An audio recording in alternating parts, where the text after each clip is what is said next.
Je dois dire que je tire de cette première visite que j'effectue aujourd'hui dans ce bureau de vote qui polarise les militaires et où sont inscrits 4000 et quelques personnes, que véritablement le bilan de cette visite, je dis que c'est un bilan positif.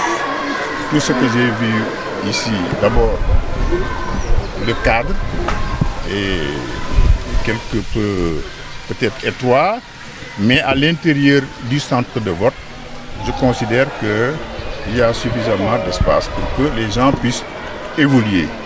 J'ai visité les 6 bureaux de vote dans ce centre de vote et j'ai pu mesurer que dans tous les bureaux de vote, le personnel est là, le matériel est là, bien disposé.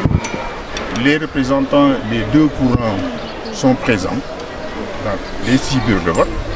Je peux penser qu'il en sera ainsi le 20 mars pour que, au sortir du scrutin général du 20 mars, on puisse tirer un bilan positif de la régularité, de la clarté du scrutin. J'ai eu la curiosité de poser des questions aux représentants du courant du non, parce que je considère que c'est eux qui ont soulevé quelques difficultés et porté des contradictions et des contestations. Et j'ai entendu de la part de ces jeunes un discours qui augure véritablement d'un climat de confiance et de sérénité dans le déroulement futur du scrutin. Je pense que nous avons réussi un test.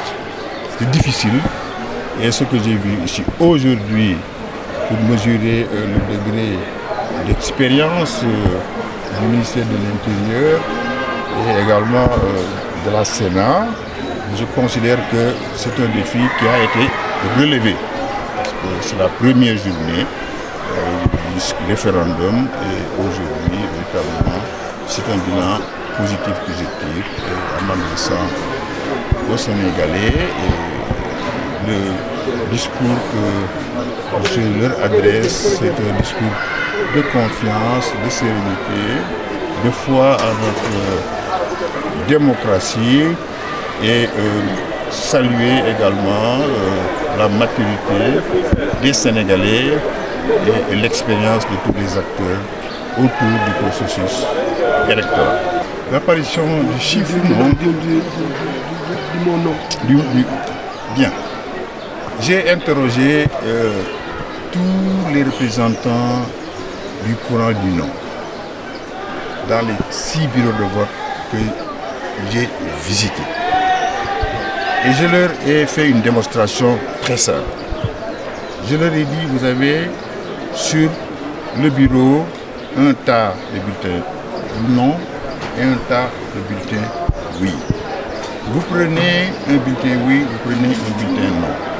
Vous allez dans l'isoloir. Mais c'est très simple. Pour exprimer le non, il suffit de prendre le oui, de mettre dans la poubelle. Très simple. Et de prendre le non, de mettre dans l'enveloppe, de ressortir et de mettre ça dans l'urne. Je pense que c'est tellement simple de faire un choix par élimination. Parce que pour éliminer le oui, mais c'est très facile parce que le oui est tellement visible que pour l'éliminer, il suffit de le prendre et le mettre dans la poubelle. Donc je considère même à la limite que c'est une fausse querelle.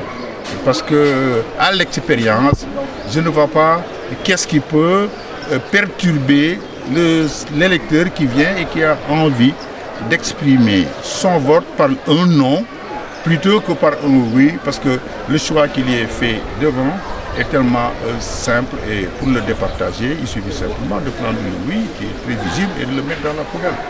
Et de prendre son nom, de le mettre dans l'enveloppe, de ressortir, de mettre dans l'urne et le jeu est fait. Alors, je ne comprends pas cette querelle de couleur qui, à mes yeux, n'a aucune sorte de signification, parce que si véritablement ça détournait les électeurs de la possibilité de choisir, j'aurais considéré que ce serait éventuellement quelque chose d'anormal.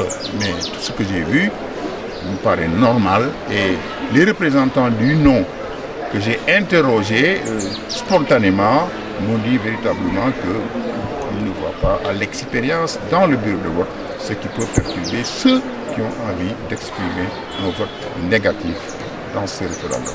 Je vous remercie. S'informer en temps réel, site d'information exclusive numéro 1, www.lerl.net. Un nouveau look de lerl.net, une valeur sûre du journalisme en ligne, 12 journalistes, des reporters sur le terrain, dont des anciens éléments, des renseignements généraux pour les investigations, des enquêtes fouillées, des reportages choc et une rubrique People riche en infos, sans oublier la web TV.